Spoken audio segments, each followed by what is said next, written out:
So hi everyone, welcome back to my channel exploring NEET. कैसे हो आप सब लोग? आई होप आप लोग बहुत अच्छे होंगे एंड पढ़ाई लिखाई भी बढ़िया चल रही होगी। चलनी भी चाहिए, 7 मई तक तो बिल्कुल रुकना ही नहीं है, पढ़ते रहना है, क्योंकि आखिरकार सिलेक्शन तो लेना है ना लास्ट में, जिससे हमारी कोई भी मेहनत वेस्ट ना जाए। इसलिए हमको बिल्कुल गैप नहीं करना है, बिल्कुल कॉन्टीन्यूसली पढ़ते रहना है। तो गाइज़, अगर आपको नहीं पता है तो मैं बता दूं कि मेरे चैनल में 21 डेज़ का चैलेंज चल रहा है। तो आई थिंक ये डे नंबर 10th है।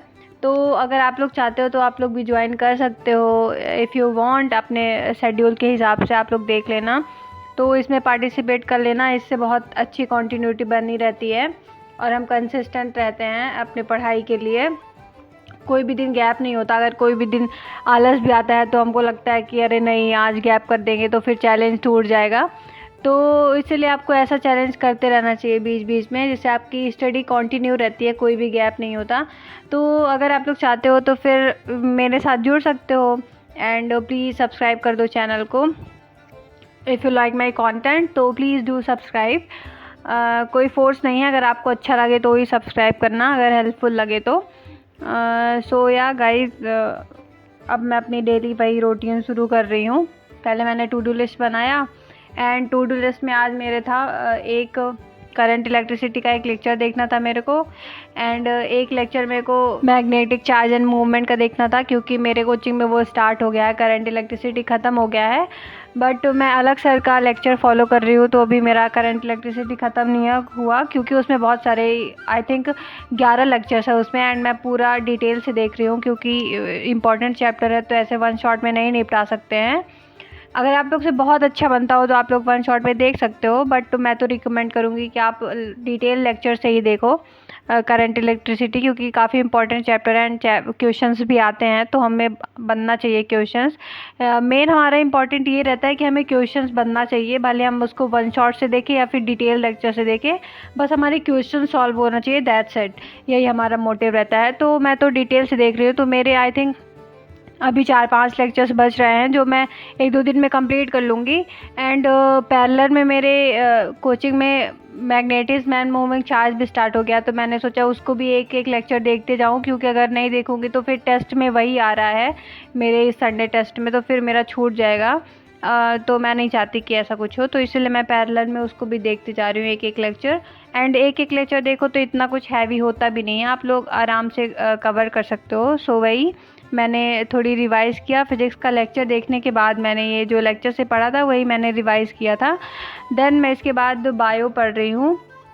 एंड इस बार टेस्ट में संडे को मेरा टेस्ट होता है, एवरी संडे मेरा टेस्ट होता है, तो इस बार टेस्ट में मेरे बॉटनी में मॉर्फोलॉजी आ रही है, तो वही मैं मॉर्फोलॉजी पढ़ना स्टार्ट कर रही हूँ। एंड इस बार तो जो सिलेबस आया है हम लोगों का, उसमें मॉर्फोलॉजी में एक आध जो फैमिलीज़ है वो और ऐड ऑन हो गई हैं, बट मेरे टीचर सिलेबस आने से पहले ही उन्होंने मॉर्फोलॉजी ख़त्म कर दिया था। मतलब कि जब एनएमसी का सिलेबस नहीं आया था उससे पहले मेरी मॉर्फोलॉजी ख़त्म हो गई थी मेरे क्लास में। तो अभी सर ने जो और एक्स्ट्रा फैमिलीज़ ऐड हुई हैं उनको अभी नहीं पढ़ाया है, तो आई थिंक पढ़ाएंगे वो, अभी तो नहीं पढ़ा रहे, क्योंकि अभी उन्होंने दूसरा चैप्टर स्टार्ट कर दिया था, तो अभी वो नहीं पढ़ा रहे, अभी वो लिविंग वर्ड पढ़ा रहे हैं, तो वो पढ़ाएंगे ही लास्ट में या फिर कभी भी पढ़ा देंगे। तो वही मैं पढ़ रही थी अपना मॉर्फोलॉजी, एंड ये चैप्टर मेरे को काफ़ी इजी लगता है, क्योंकि इसमें मोस्टली फार्मूला नहीं, एग्ज़ाम्पल्स हैं, आपको एग्ज़ाम्पल्स याद करने पड़ेंगे। कुछ बच्चों को ये चैप्टर टफ भी लगता है, बिकॉज इसमें पूरा याद करने को रहता है एंड आपको इसको बार बार रिकॉल करना पड़ेगा, अदरवाइज़ आप भूल जाएंगे। लेकिन मेरे को ये चैप्टर अच्छा लगता है। आप कह सकते हो बॉटनी में मेरे को सबसे अच्छा चैप्टर यही लगता है, मॉर्फोलॉजी, एंड इसके क्वेश्चन भी मेरे से जल्दी सॉल्व हो जाते हैं। तो वही मैं अपनी मॉर्फोलॉजी पढ़ रही थी, एंड इसमें आई थिंक कुछ पार्ट हटा भी दिया गया है। जैसे पहले हमारे इसमें Fabaceae, Liliaceae and Solanaceae 3 families थी, तो आई थिंक इसमें फैबेसी एंड लिलिएसी को हटा दिया गया है शायद तक, आप लोग बताना। आई थिंक सोलेनेसी या फिर लिलिएसी में दोनों में से एक को हटाया गया है। तो और लेकिन अब तो एक दो फैमिलीज़ और ऐड ऑन हो गई हैं, तो वो तो बराबर का ही काम हो गया, 2 हटी तो एक आध 2 और ऐड ऑन हो गई हैं। एंड गाइज आप लोग बताओ कि आप लोग को ये चैप्टर कैसा लगता है, मतलब आप लोग को ईजी लगता है या फिर टफ़ लगता है। इस चैप्टर में बच्चों के मिक्स ओपिनियंस रहते हैं कि कुछ को टफ़ लगता है, कुछ को ईजी लगता है। तो आप लोग बताओ आप लोग को कैसा लगता है ये chapter. And one more thing guys, आप लोग इस चैप्टर के शॉर्ट नोट बहुत आसानी से बना सकते हो, बिकॉज इसमें हमें सारे एग्जांपल्स याद करने रहते हैं, तो इतना कुछ टफ नहीं रहता कि हम शॉर्ट नोट नहीं बना सकते इस चैप्टर का। बहुत इजी हम लोग इस चैप्टर का शॉर्ट नोट बना सकते हैं, एंड मैंने बनाया भी है। हालांकि मेरी शॉर्ट नोट तो लास्ट ईयर की है, बट आई डोंट थिंक कि मेरे को इस ईयर भी इस चैप्टर की शॉर्ट नोट बनाने की कोई नीड है, क्योंकि मैंने लास्ट ईयर भी बहुत अच्छा शॉर्ट नोट बनाई थी इस चैप्टर की। तो मैं उसी शॉर्ट नोट से इस चैप्टर को रिवाइज़ कर लूँगी।